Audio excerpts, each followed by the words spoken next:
Well, folks, it's been a few months since Windridge Woodcrafts has been active, and this is why. We just bought a new home today, and this is a pole barn.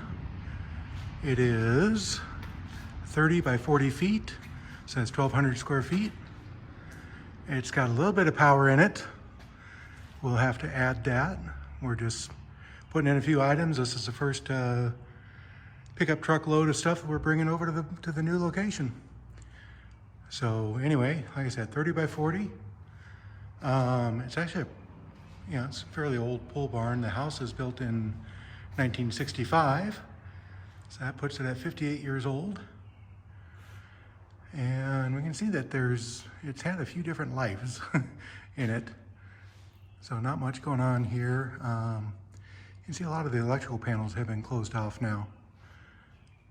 So my guess is this was actually a bit of a working shop at one time, but the current or the previous owners weren't really into that. So that's the sum of our power right now, which is a 15 amp outlet. And you can see a few more of these that are closed off.